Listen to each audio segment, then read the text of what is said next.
Welcome to Own It, Your Business and Your Life with Nicola and Judith Morgan. In this podcast, we're going to cover everything you need to embrace to become a successful entrepreneur, marketing, money, and much, much more. How to create a business doing just what you love. How to own it, your business and your life. This one will be fast, funny, feisty, and very lively. So sit back and enjoy the show.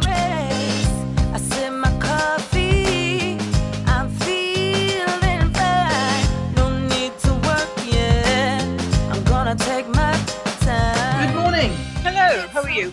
I'm very well, thank you, apart from a double ear infection. Oh God, that's not a nice thing, an ear infection. No. Blooming painful, I can tell you. One in my right ear over the weekend, and just as that's fading, the left ear's starting to go. Well, as I tell you every time you tell me about your ear infections, the only time I've consulted a doctor in my adult life was for an ear infection. I don't know where they're coming from. It's really weird. Since I got back from Greece last year, I've had 2 sets, and I really don't know what's causing them at all. It's really very odd. Well, the very strange thing is that babies get repeat ear infections, or small children, don't they? But adults generally don't get repeat ear infections. Oh, perhaps it's just something about my immune system then, which leads me on to my next topic. Yes, go on. Tell me about your immune system. Well, it's really interesting, this whole coronavirus thing. And I've read a lot of science fiction. I've read a lot of dystopian science fiction, i.e. after the plague has been kind of thing. And I went to see my dad, and he gets most of his news from the Daily Mail, bless him. But he's very, very not alarmed about all this. And neither are my children. They're hardly paying any attention, in spite of the fact that there's been, 8 cases all on the south coast, apart from 1 up north. It's shaping up very much like, something out of a science fiction novel, especially when you go to Twitter, which I made the mistake of doing the other day, and typing in the hashtags. There's a new one now. I'm not sure if that's an attempt to deflect everybody, but it used to be the hashtag coronavirus, and now it's hashtag COVID-19. And you see some really quite scary stuff on there that isn't being reported in the news at all. In fact, funnily enough, the hashtag isn't even trending, which I find deeply sinister. Call me a conspiracy theorist, which I wasn't till this week. But yeah, lots of scary stuff if you go to that hashtag. Things like it's a 42-day incubation, that they're actually saying that 1,300 people have died in China, whereas another Chinese billionaire says that it's actually that number a day being burnt. They're welding people into their apartment buildings. They're shooting people who won't wear masks and things like that.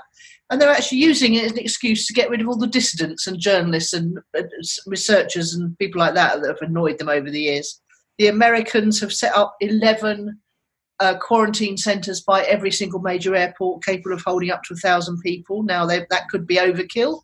But it's just interesting, the whole thing, apart from trying to work out how much shopping you need for 42 days, which I did yesterday and didn't get very far. It's just interesting to see the extremes of reporting, and how if you go looking for stuff, there's some really scary stuff out there. But if you don't go looking for it, you wouldn't even come across it. It's all fine. It's no worse than the flu. Yeah, so there are 2 realities. Well, the flu kills millions of people, and we never even blink an eye about it. I know. I am a massive conspiracy theorist, years ahead, and many, many conspiracies ahead of you. I know. And off podcast, I will tell you who formulated the vaccine for this virus, and that they did it in advance, i.e. knowing that they were going to. They're now saying on Twitter today that the vaccine is 18 months away. No, it's not. It was 40 years old already. So they knew they were going to do this, and it's all about profit. But let's talk about it on here, because we don't want to scare people or drag them into my conspiracy theory reality. But when I tell you who owns the vaccine, you're not going to be happy. Oh, okay. All right. And so just coming back for a moment to the more light-hearted thing, yes. How you'd go about laying in enough food for 42 days for 3 people if we had to not come out of our second floor flat for 42 days. Well, it's all tinned and frozen, unfortunately. Yes, of course. Yeah, and big bags of rice. I mean, my American forums are full of what they call preppers, so I know exactly how to do this. And also the what do you call the people from Salt Lake City? The Mormons do this, so they have it all in their garden shed, and you eat from the back, and you put new tins in the front. But what state we'd be in after 42 days if we'd only eaten tinned and frozen food, I hardly dare think about, to be honest. I mean, we'd be alive, but there's no nutrition in any of those by modern day standards. I was trying to think of the most essential items: shampoo, coffee, wine, couscous.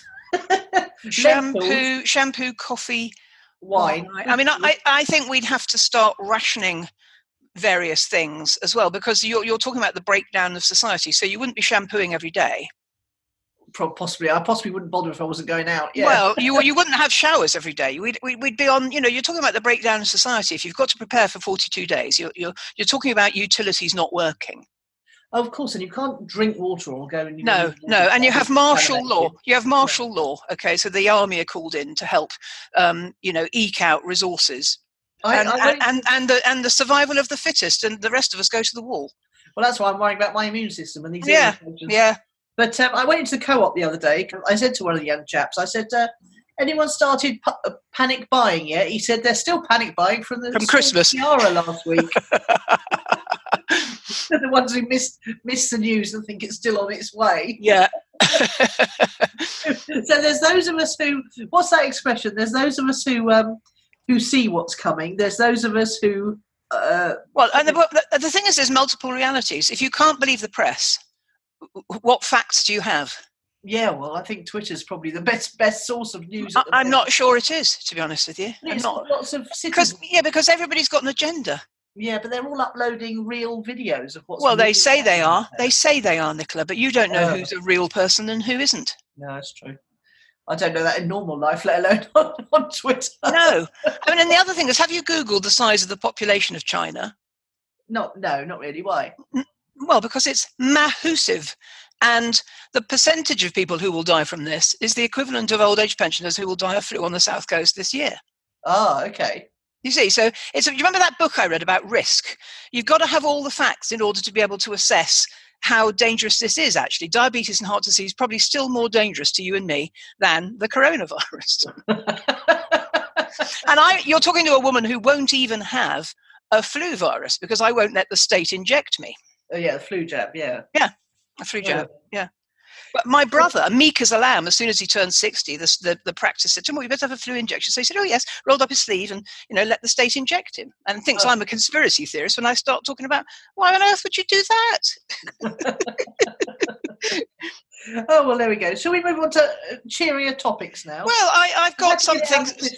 Yeah. Have you finished your first section? I have, I'm afraid, yes, apart from going to see my dad. And well, in a way, the thing I was going to tell you in this section isn't quite as wacky now as it was before you announced to the world that you were a conspiracy theorist, which is I've been listening to music this week on YouTube, which you can have on very low down. You don't have to actively participate.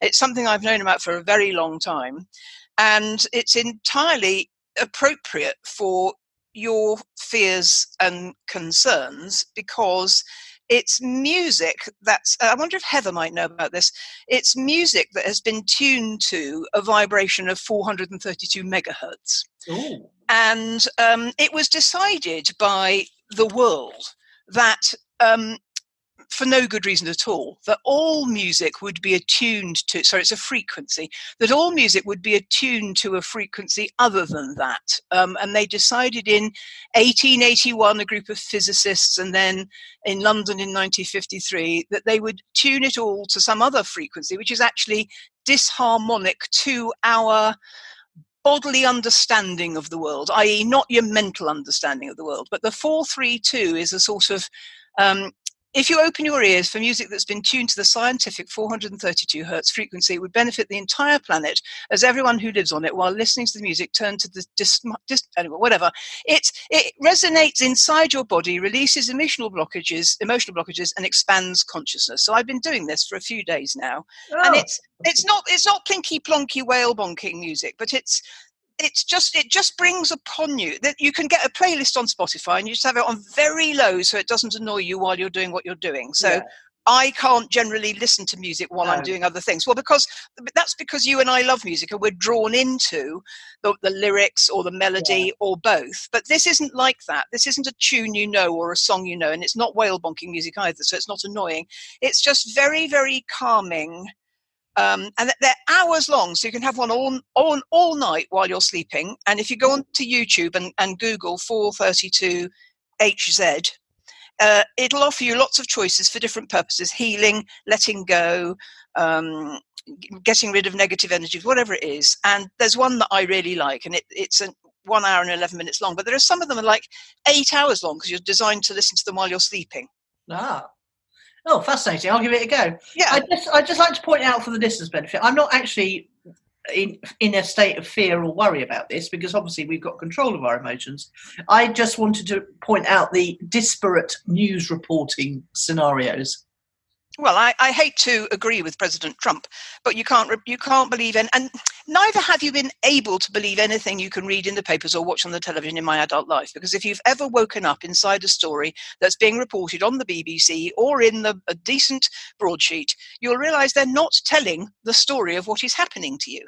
Yeah. And this has happened to me many times. Yeah. Many times, honestly. And I wanted to be a journalist, so this is awful to me.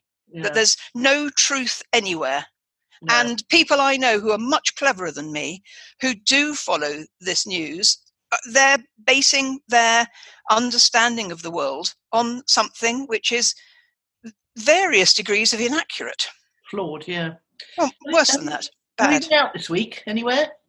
Are you asking me about the rest of my things in this section? Yes. Yeah, you want to move on. Let's move on.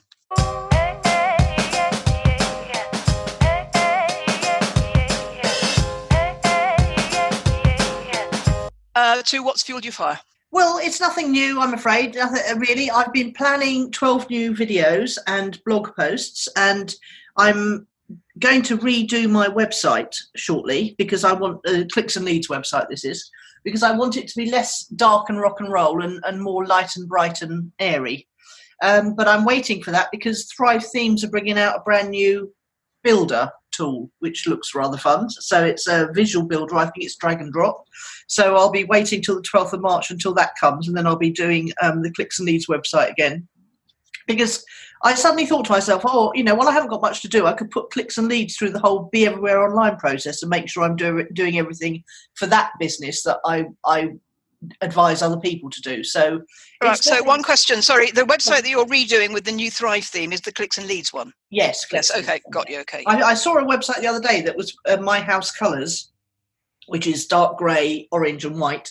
And I saw someone else's website in a completely different sector of another industry, and thought, oh, that looks really nice. I bet that's been done with Thrive. And so it gave me a little bit of a steer. But then I saw this thing about the new builder coming. So Thrive just completely, every month I get an email telling me new things I can do with it. It's quite amazing the amount of R&D and updating. They constantly improving and constantly changing, which is nice to see in a business, I think. It is, although it caused the problem with your own website because the designer couldn't work with this or something, didn't it? Wasn't it? Oh, well, yes, but, he was... I know. Well, the designers are a strange breed, aren't they? They are. They're really, very all they can do is create visuals, by and large, which is okay. Yeah, that's right. And then someone else has to interpret them. Yes, exactly. Cost the money, yeah. Yeah. Okay, what about you then? Well, I've gone back to something that I used to do a very long time ago. You liked when I shared a note, which was several years old, a memory about Sandy Forster's Wildly Wealthy Fast affirmations. And there was a time when I used to do them every day because two male clients, even though her book was targeted at women, introduced me to, first of all, the book and secondly to the affirmations. And a man who did them for 30 days rang up in excitement one day and said, oh my God, you've got to do these, you've got to do these. So I did them. I was word perfect. They last for 22 minutes and there's over 100 of them. And I know, because when you learn something off by heart, even when I went back to listen to them this week, I still knew what was going to come next. And I repeat them after each one. It takes 22 minutes. But I was shocked by how far I've fallen from the reality of those affirmations, which used to be my reality, to my financial reality now. And so actually it was really quite good timing. because her focus is on humongous abundance. And when I used to do them before, that seemed like a very real possibility. And in one respect, it still is, but in the everyday experience, it's not. But she says such things as, "I now allow myself to have more than I ever dreamt possible." Which is useful for me because that's what I'm anticipating. I have so much money saved and invested that I can stop working whenever I please. That is not my reality at the moment. I'm at one with hundreds of thousands of dollars invested in safe, secure investments. That is not my current reality. But these are, so when I listen to them again, it's like, oh, I can remember when I was fully aligned with these. And now there's a big gap between my alignment and the affirmations. And I know an affirmation is only an affirmation and it's easy to poo-poo, but it's very, with the 432 music as well, I expect lavish abundance every day and everywhere in my life. I expect, deserve, and give thanks for lavish abundance today. I can see that a lot of my clients and colleagues on Facebook, the deserve piece is missing for them. And all my needs are met. My richness becomes visible this day. And why I'm talking about this at a little bit of length because what we're going to talk about next is about money. So it fits in very nicely in a way. And it was just the interesting point here is, I can remember when I used to do these almost every day, and they were probably 10 plus years ago, that this felt good. And when I did them yesterday or the day before, I've done them twice this week. Tuesday must have been my first day. It's like, oh my God, my reality's changed so much while I haven't been doing it. Yeah. That's actually, it's quite useful to get back into doing them. There seems to be 2 or 3 women around the globe that are doing this well. Well, I'll tell you just one funny story about this, which is about Sandy, like Denise, is Australian. And so she's talking about dollars, Aussie dollars, obviously, and I'm repeating it. And obviously, it's sometimes quite tempting to repeat it in an Australian accent. Of course. But there's one of them that makes Marion laugh every time. Laugh/cringe, actually, which is, and I can't, my accent isn't good enough to say this in Australian, but every time I turn around, there is money chasing me. Now, we always think that one's quite funny. So imagine looking over your shoulder and seeing money chasing you in an Australian accent. That is quite laugh. Hang on. Every time I turn around, mate, there's money chasing me. Yeah, well, we have quite a lot of down under listeners. I don't think we should insult them by attempting to have a go at their accent. Okay. I love accents. Actually, somebody like Kerin could record for us. Every time I turn around, there is money chasing me. But if you can, I'm sure we can all hear it in our ears. How funny that! It's a funny idea that money is chasing us. Yeah. And like a sort of Jason Bourne movie. Every time I turn around, money's chasing me. Either that or like Benny Hill. Yeah, Benny Hill's not a good connotation for me, to be honest. Oh God.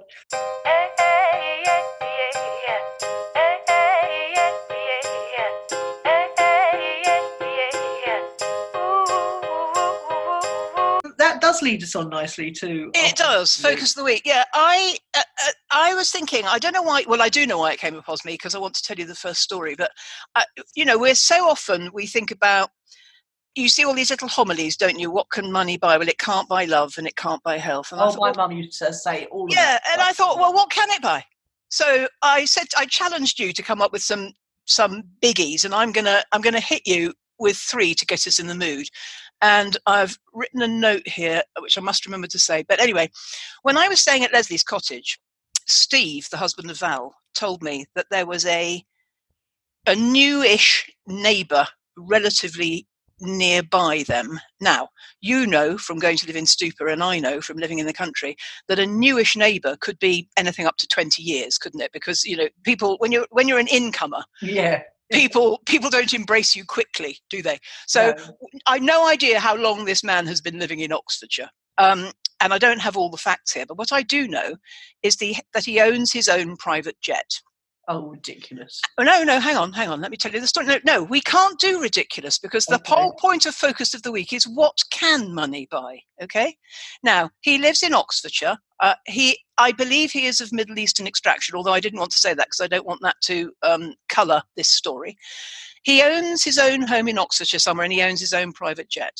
And the runway at Oxford Airport, which is called Kidlington, is not long enough for his jet to land, which means that's quite a big jet, okay? So he probably has to go to somewhere like Northwood possibly Heathrow, and they're sort of 40 miles up the motorway.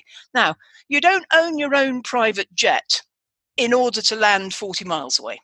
So what this man is proposing, and I'm not sure that he's going to be allowed to do it, but he might be, is at his own cost to extend the runway at Oxford Airport. Yeah. What can money buy? Sounds reasonable to me now. I actually think it is reasonable, because if I owned my own private jet, I wouldn't want it to land miles away. I'd want it to land at my convenience. And he's not asking anything unreasonable, like having a runway in his back garden. Well, I think he may be, because as I said to you before, there's a lot of protected land around there, and people don't like, as we know from Heathrow and other airports, people don't like more air traffic or extended runways. If you extend that runway, he won't be the only person wanting to. No, more people will come. So actually, people will object to that just because they can. Yes. But the point is, going back to my gap with Sandy Forster's affirmations, what can money buy? Well, it can buy you the opportunity, if it's approved, to extend the runway at your local airport at your own cost in order that you can land your own private jet, which I think actually is quite a moral dilemma type of a story in a way. It's like I was secretly in admiration. I was thinking, well, you don't own your own private jet to be inconvenienced, do you? You own your own private jet for it to be convenient. Yeah. Well, you own, and also you own it for privacy as well. Lots of the Kardashians have got a private jet at their disposal, and you always see them going, "Where's the plane?" at the moment, and and that's because the thought of any of them trying to go through an airport with their various children, husbands, hangers-on, helpers, whatever, it's just impossible. And the thought of Kim Kardashian particularly sitting up the front in first class even is just ridiculous. They'd be mobbed. They'd never be left alone. So they have to have a plane to get them about, and it's more efficient. And I think that private planes are often connotated with wrongdoing. Yes. People moving things around between countries that they shouldn't be. Well, that's all the spy thrillers we've read. Well, spying, Jeffrey Epstein taking people to his horrible island, money laundering.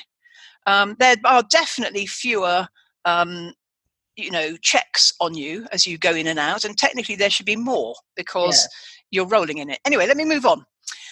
It was put about on the news last week, and this goes to your story about what can you believe, and then the BBC had to issue a denial that Bill Gates was going to buy a hydrogen-fueled yacht, which costs £500 million.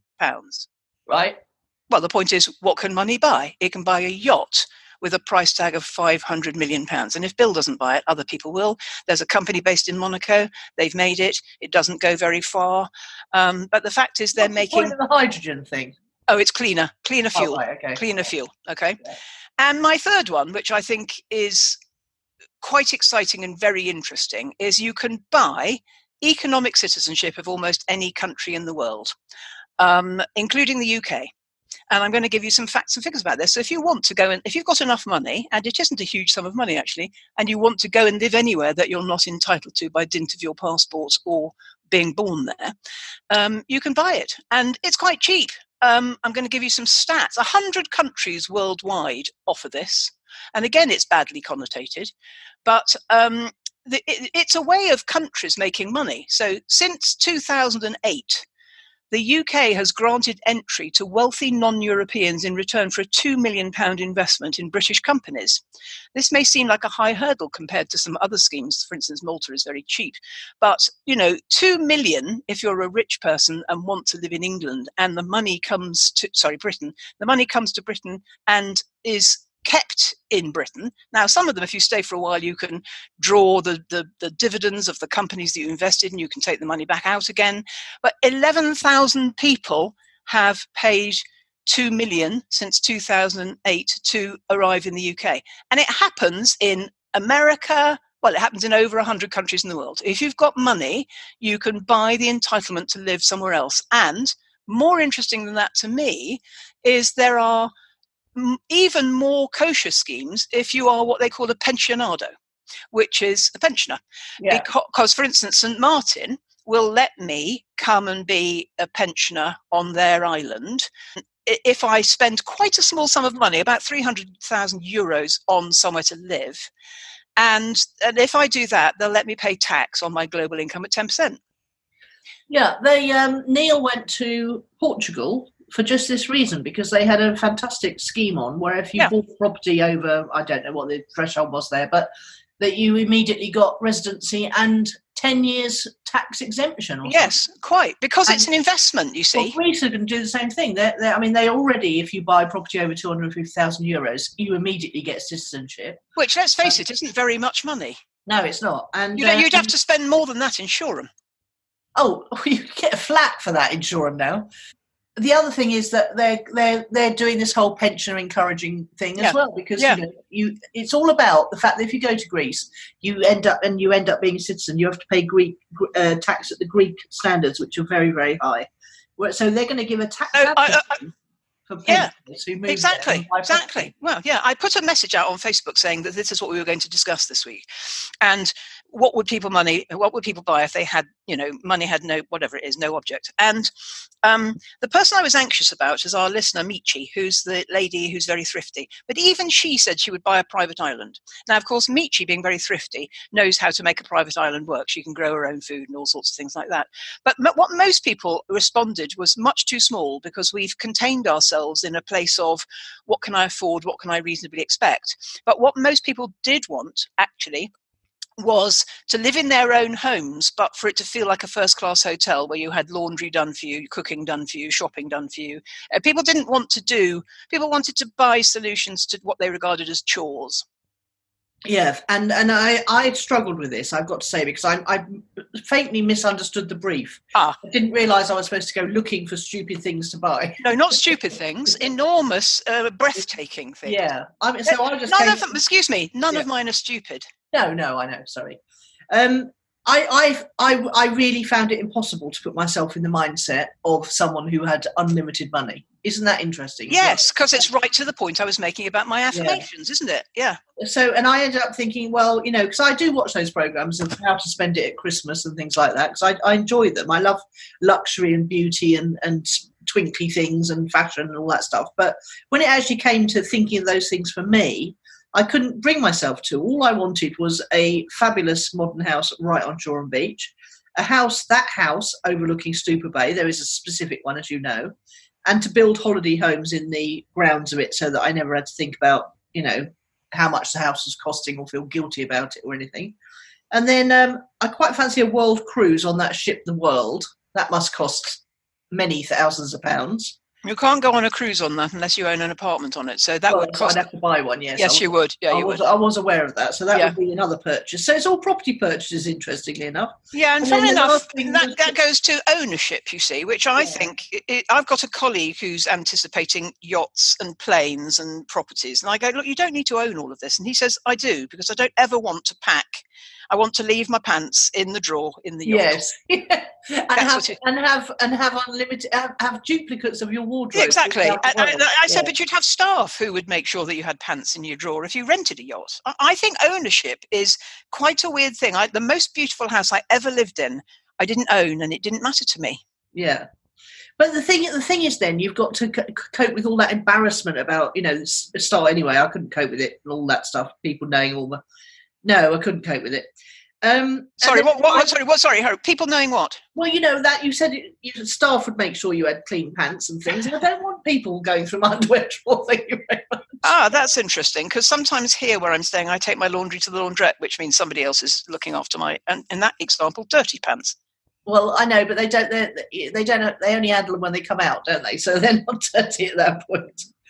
But yeah, no. And then the final thing was, I definitely would. And I was thinking, about what things would actually have meaning for me. And I think that's perhaps a thing about the time of life I'm at. I'm not, if you'd asked me this 10 years ago, I probably would have had a completely different answer, or even 20. I do think ambition comes into it. I agree. Yes. Well, it's not even. I'm still ambitious, because just for the sheer fun of it. But, but ambition for things. It's the same. It's the same drive. And actually, we want less, because I knew we'd come to the philosophical place of, actually, we don't really want much anymore. No, I'm very happy without all that Yeah, and that is something to do with the state of the planet and how much we love the planet, and how we've come to understand what our desires do to the planet.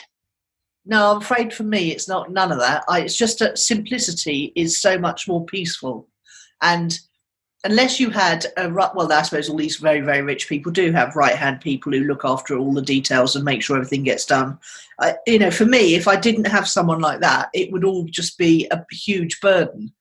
But because simplicity and peace is what I relish now. I definitely want to get on any plane with just my passport. Yeah, that'd be nice, wouldn't it? Yeah, but actually the point is that when we get to the other end, our needs are quite minimal. So, if I had a computer in my clothes in St. Martin and a computer in my clothes in England and a sofa to sit on in both places and a tiny plunge pool out there, we're not talking multi-millions. And when I talked about the planet, that they're all interconnected for me, which is I can't be peaceful if Australians are drowning or burning. Yeah. It's interconnected. And, the one thing that I'm a bit tempted by on Facebook ads is all the cheap clothes. Well, cheap clothes, cheap fashion does the worst thing to the planet that you can imagine. It's worse than cows farting and cars driving. And it's concrete. Yeah, it's desperate. Yeah, I found out today concrete's bad for the environment. Yeah. Turning all this round for our business listeners. Yes. What does all this mean? Yeah. What does this mean, the fact that, we've all slipped into this state of scarcity? Before we go there, I think the point of this is exactly that, which is we just need to open up. We don't even want to lay claim to these things. We just want to open up the awareness that we can be, do, and have anything we want, and that there are many, many people in the world who never have to think about things like this. I think about that exact phrase you just said a lot. Yeah. Because I see people on telly and social media, and I know not all social media is true, but I do see people, and I think they have never had to think about money a day in their lives. They've had to think about it in terms of the practicalities of what to do with it, but they've never had to think about there not being enough to cover their rent and their bills and their food. Yes. And that fascinates me, coming from a working class background. And it makes you wonder how you live your life differently. It makes me wonder. My niece and two nephews were brought up like that. And Jeremy, the youngest, who's very... they're all aware in different ways. Jeremy christened it the Cobham and Oxshott bubble, which is he knew Cobham is where all the Chelsea football players live in mansions, because he knew he was aware from a certain age that he was living in an unreal reality. For a lot of people. For most people, yes. Yeah. He was living in a bubble. And what made him aware of that, Judith? I don't know. I mean, he went to a posh school, so did I. But when you go to posh schools, you do meet other people from other backgrounds who've got there via different means. And that's a bit of an eye-opener. Yeah. They're usually different culturals from overseas. I think I don't know. He must have had friends, maybe playing sports, meeting people who didn't, not just playing against other public schools, but playing against... I tell you what happened for me. I went to a private school, and then I went to a private college, and then I went to work. And I was 17 when I went to work. And I met girls who'd been on a London bus to night school to learn typing, whose father hadn't paid for them to learn it at a private college. Mm. And even though I was not a very naive 17, not because I'd been to public school, because we simply were naive in 1972 or whatever it was. Yeah. And you can't, and if you're bright, these awarenesses creep up on you, don't they? Yes. Paradigm shifts. Yes, these awarenesses creep up on you, which is not everybody talks like me, not everybody's been privileged like me. They take the piss out of you as well. The Cockney girls take the piss out of you for being posh. And, all that kind of thing. But you reach an understanding based on mutual respect in the end. But what I wanted us all to get from this, even if we are content with much, much less than either we ever dreamed possible or thought, is that there are endless financial and other realities, just as we described at the beginning as well. And the one that we take up is our choice. And possibly the very fact that we are content with a simpler smaller life, it probably limits us in some way, doesn't it? It's probably causing some sort of scarcity in the back of our mind somewhere. Well, I think it's what you're prepared to put yourself through, isn't it? It's everything costs life juice. Oh, nice. And we've got a lot more life juice when we're younger and ambitious and we want things. And now we're not prepared to expend life juice for something that doesn't have meaning. Yeah. And what has meaning is different for everyone. So when I was asking on Facebook, I had to say, look, you're all thinking far too small. This is about extending runways and buying economic citizenships, not having a chef, however much that might be. I just wanted to play the game of what can money buy? And this sort of leads into something that a little discussion that sprung up on one of my timelines the other day about what you want. Knowing what you want is half. I can't remember exactly. It came up in my. You saw it, yeah. About knowing what you want, because there's a lot of reasons why people don't know what they want, because I've spent time with someone this week who really struggles with this, and it's an ongoing thing because they just cannot decide what they want and then go for it. And I think there's a lot of it in their mind is that they don't believe they can have it, or they don't believe it's possible, or they don't believe it's going to work. They can't make a decision about which strategy to follow because they don't believe it's going to work. And I have definitely experienced this myself as well. And it's the same kind of thing. It's a self-limiting somehow of what's possible for you. And it inevitably leads to failure because you don't really believe it's possible. Well, it might do. What I have to do endlessly when talking to clients is recalibrate myself to their reality, not mine, and not try to impose on them your beliefs, the way we operate, the way you and I operate, which is just as you've just described. That's our reality as coaches. But I'm often listening to a client, and they're not playing small, they're not limiting, their reality and what they want and how they go about life is just completely different from me. Yeah. And I said it on that podcast I did with Alice, I have ambitions for her, but they're completely inappropriate. The only thing that's appropriate in our relationship is what her ambitions are. Yes. But it is an interesting thought, isn't it? About people growing up with no financial limitations, about people growing up with no fear that the things they decide they want to do are going to not work. It's a mindset.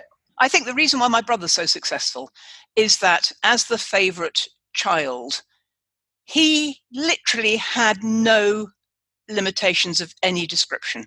And smacked down by not physically. I mean mentally. He wasn't in any way.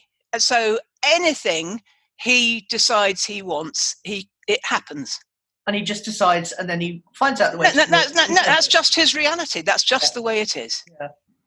Interesting, isn't it? Yeah, and I think the other thing is the older we get, the more we repeat these patterns and the harder it is if you want to change. And I think what you've got to be careful of, and me in my coaching capacity and you in the capacity you're discussing, which I know what you're talking about, is, bullying people into seeing it our way. I'm much better at not doing that anymore. Yeah, I mean, in many respects, the thing really is to listen and say, is there anything I can help you with in that regard? Yes, rather than telling them how I would do it. Yes. Yes. And also, or even sharing the beliefs that you and I hold, which is you just got to put your mind to it and have a plan and crack on and all that kind of stuff. Yeah. Because actually, the person that you're talking about, I think, has a lovely life. Is she not happy with it? I don't think so, no. No, okay. I mean, and I want to talk about my colleague in this concept as well, who wants to own yachts and things. And I keep trying to talk him down because I think, you don't need to own a yacht. You don't need to own a plane. Yes. But actually, he wants it. So why shouldn't he have it? Yes, good point. Good point. But I think coming neatly round to the affirmation thing. Yeah. Affirmations are a really good one. It's like they're a form of hypnotism, aren't they? they're not just someone spouting empty words. They probably, if in 22 minutes, do put you into a state where your mind is open. Well, she offers you two ways of doing it. One is to lie down and do it in a meditative way. Well, I can't do that. Oh, I like that. I when I did it before, I downloaded it onto a CD. That tells you how long ago it was, and I used to play the CD in the car. Now I just click on the link on my own website and repeat after me. It's only 22 minutes. And somebody said to me yesterday on reading the note, "Do I need to do it every day?" Well, it's a bit like the flossing story, isn't it? You know, doctor, dentist, do I need to floss my teeth every day? Only the ones you want to keep. You know, you've only got to do it every day if you want it to work. Yeah, and I thought that was very telling about you saying how different things are now from when you used to do it every day. It's chicken and egg. You don't know which one comes first, but it can't hurt, can it? Oh well, I think the affirmations come in for a lot of stick, and all personal development and woo-woo is only useful if you enjoy it. If you're doing affirmations and you can't believe it and therefore it puts you off, don't do it. Do something else. Yes. But I think all the scientific proof about the benefit of meditation has got to spill over into the benefit of affirmations, because lots and lots and lots of successful people do them. This guy that rang me up about 12 or I was still living in Canary Wharf, so it was, I don't know, in the noughties, in the middle of the noughties. He rang me up and with excitement because he'd been doing it in the gym for 30 days. He was one of those Tony Robbins' Hour of Power people. You know what the Hour of Power is? That men do this first thing in the morning. You do physical exercise, you do thanks, gratitudes, and I quite often get early morning texts from men saying, "I just want to tell you how grateful I am for you," because that's part of the Tony Robbins ritual. Yeah. And you do something spiritual as well. So that it's a triangular arrangement of mind, body, spirit. And, affirmations slot very nicely into one of those. I think for me, I will experiment with anything endlessly. So I've got my favorite Abraham at the moment. I've got this 432 megahertz, and I'm doing the affirmations as well. I'm doing 2 lots of brain training, and I have to report into my I practically haven't got time for a job, Nicola. I said this last week because I'm doing so much of this. But the fact is, it keeps my vibration at the level where I want it to be to achieve the things I want to achieve in my life right now. Yeah, nice. Practical tools for making yourself feel better, and then if you feel better, you do things better. I tell you what, we just on this before we go, in I Love My Life, I had a little debate recently, because when you're trying to buy a house as a single person, what you really don't want is a 5-bedroom house, because that's 3.5 bedrooms to spare. Madness. What you want is a big house if you're a big person, with far fewer rooms in it, that are fewer rooms that are bigger. Yes, I love big rooms. They make you very much more wealthy. Well, exactly. So that's the game here. It's not, can I have a big house or an expensive house? It's, can I have the house I want with all the help in it I want? Yeah, I certainly wouldn't want 5 bedrooms. You'd be worried about what was going on in all of them when you weren't. Well, I wouldn't, but it's just the wrong shaped house for a single person. Yeah. And then what you do is you go, I don't need a house that big. And so you start making yourself small again. And then you go, actually, I'd be perfectly happy with that cubic footage. I just want it spent in a different way. Open plan, yeah. Yes. So probably got to build my own. Yes, probably. That'd be nice, wouldn't it? Well, it might be. Or take a shell overlooking the beautiful Bay of Stupa and rip it out and renovate and make it how you want it. Yes, no, that would be a great luxury, wouldn't it? Making your home and your life as you want it. And I think what the affirmations go to, and what this brain stretching does, is we can have anything we want as long as we know what it is. Well, that is the point. Yeah.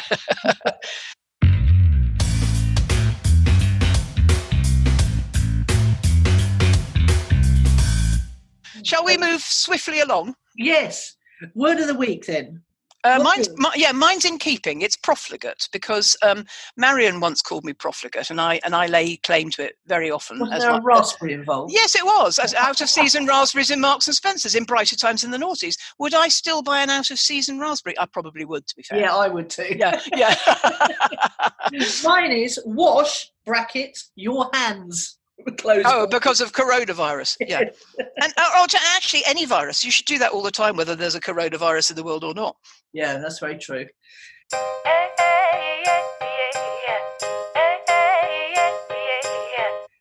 Project updates then. I've got in Project Pain Freedom. There's a hint. No, there's a hint of something, but I've written it here, but I'm not going to tell you today because it's slightly too early to tell you, I think. Okay. Mine is that we've just topped 135,652 downloads. We're averaging 150 a day now, because I know that you looked at the last. It's annoying, Libsyn stats. You can't get a graph that is more than 90 days old, which is a bit depressing. What's it taught me? It reminded me something I knew already, which is with stats you can prove anything you want. Yeah, good point. Because actually those 3 months were a downward trend, and you said no, it's not a downward trend. Have a look at this; it's an upward trend. It's like, well, those numbers say downward. It's madness, isn't it? But that's because they were the wrong months. Yeah. Yeah. And I wish is that we could see from the dawn of time. If we saw from the dawn of time our line going up, it would be much more encouraging. But because they changed their reporting software halfway through our tenure on Libsyn, it's impossible to do that. In fact, you can't even go back to when they changed the software over, which is a bit annoying. So I wish I'd been keeping. I suppose I could. I can't really even go back and create a spreadsheet it. No. Yeah. Are you doing your group this morning? Yes. Okay. I wouldn't mind chatting to you later today on this topic. Okay. I can do at 1:00. Okay. If you can do that anytime after then. Okay. Right. So that's it really on the project updates. Oh, apart from the fact that I'm still continuing to maintain my profile views on LinkedIn by adding our little extracts, which I'm thoroughly enjoying still doing. Okay. All right. That's good. And who or what's impressed?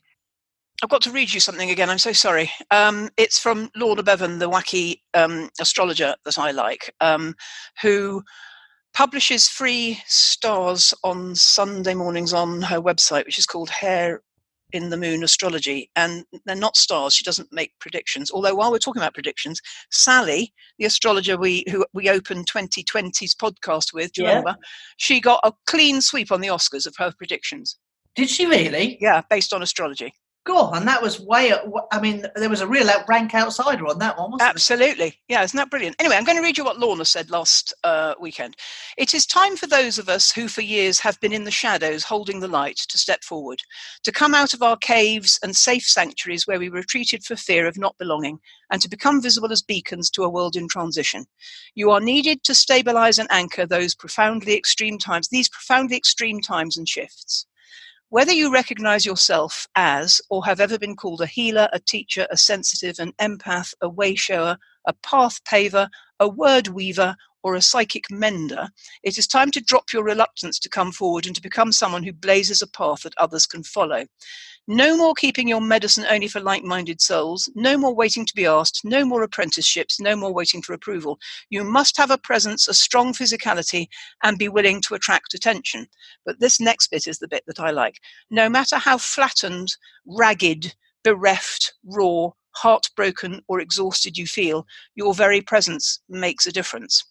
I have most certainly felt flattened, ragged, bereft, raw, heartbroken, and exhausted by what's happened to me in the last decade. And this woman has a gift for putting her finger on precisely what I'm feeling most weeks. And as you see, it isn't a prediction.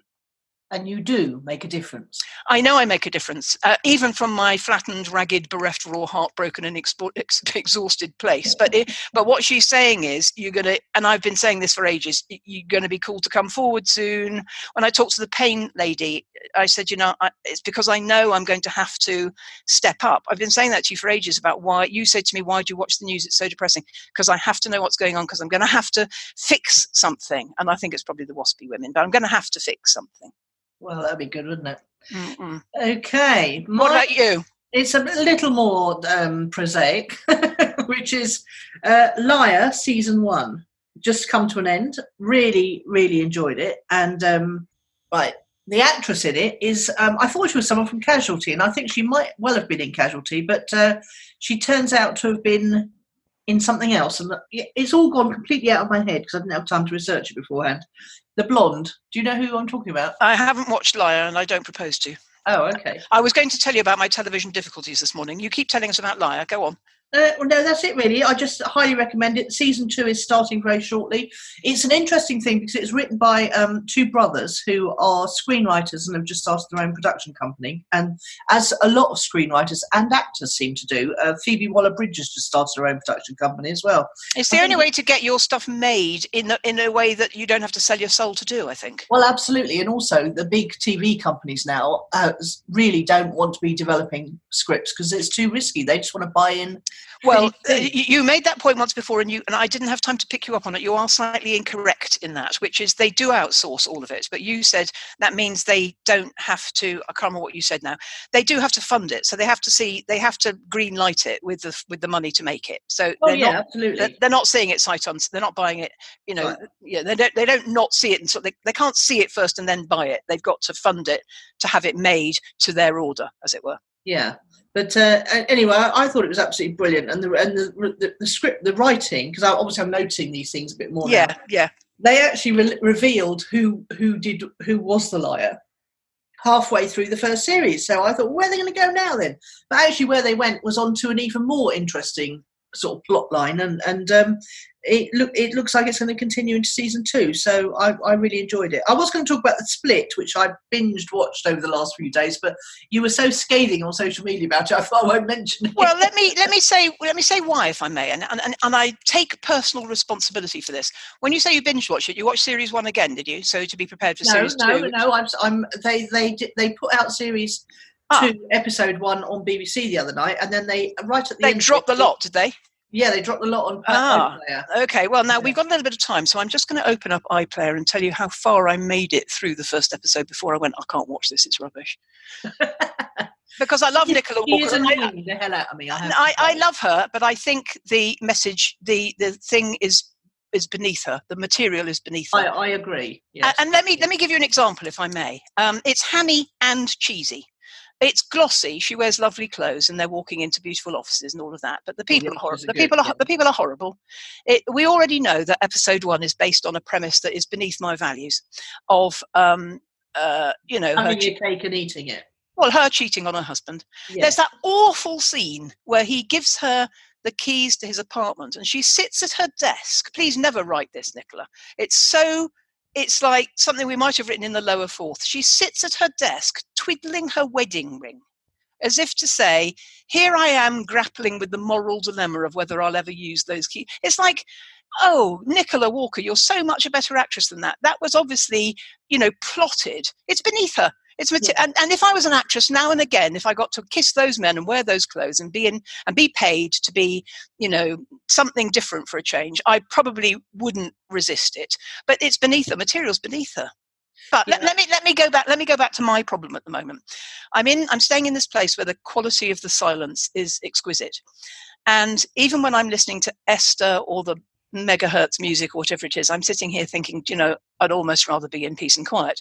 And my one rule always for telly is my life worth more than this? Which means, would I be better off just sitting quietly on the sofa than allowing myself to be infected by this stuff where the values are not worthy of me? So, for instance, if I watch the Mary Berry program called The Best Home Cook, which is full of charming people being helpful to each other in a so-called competition, and the Pottery Throwdown where Keith Primer-Jones cries at the ceramic artwork that these people make, the values in those programs compared to people lying, your Deadwater Fell. Yes. As soon as I saw David Tennant screwing somebody he shouldn't be at the beginning, I thought, I can't watch this. Not because I don't know or want to know that people screw people they shouldn't be, but when they're the architect of their own downfall and that's signposted to you in episode 1, I think, I can't watch this. I cannot watch their lives going into freefall over the next 2, 3, 4, 5, 6 episodes. I'd rather watch a documentary or something uplifting that, because the dark, I know we love dark twisty drama, but that one last year, Unbelievable, which was those two marvelous US cops, Merritt Weaver and Tony Collette, or whatever her name is. Yeah. Even that, although it was about a dark subject matter, was about two people on a journey to improve the lot of women who'd been wrongfully treated at the hands of the police. It has, to me, to have some kind of spiritually uplifting message in the end, even in darkness. Yeah, I can't just watch people lying, cheating, and screwing. Okay. Okay. However glossy, because it makes me feel worse. It's Yeah. the opposite of what I said about vibrating. It makes me feel worse. It makes me feel like them, cheapened. Okay, interesting. I understand. I do understand the human condition. I do understand the human condition, that we're frail and we do these things. And Kath, who she and I love the same telly, she said to me, "Are you having a grump?" Because I was being a bit, as you said, scathing. It's just the creeping realization that I don't want to be infected by values that upset me. So interesting, isn't it? I just see it as distraction and entertainment. Yes, I know you do. I know you do. Yeah. I'm more empathic. I can't separate myself. Maybe it's the size of this huge telly here. I can't separate myself from what's going on. Yeah, I've never liked a big telly. I don't know. At the moment, I'm having to watch. I do. Yeah, at the moment, I'm having to watch things that uplift me, not bring me down. I definitely went through a phase of that, a long phase of that. So it's interesting that I'm more detached nowadays. But okay, great stuff. Thank you very much. Just one more thing before you go. They are in Ireland making a new series of Line of Duty. Same thing, much darkness, but all about catching people doing wrong bad things. People. Yes, catching bad people. Yeah. I saw that announcement. I do like that, I must say. Yeah. Yes. Speak to you later. All right. Bye for now. Bye. You've been listening to Nicola Cairncross and Judith Morgan. Do come and visit us at ownitthepodcast.com. We love to hear your feedback. You can find out more about Judith and visit her on her website at judithmorgan.com, and you can find Nicola at nicolacairncross.com.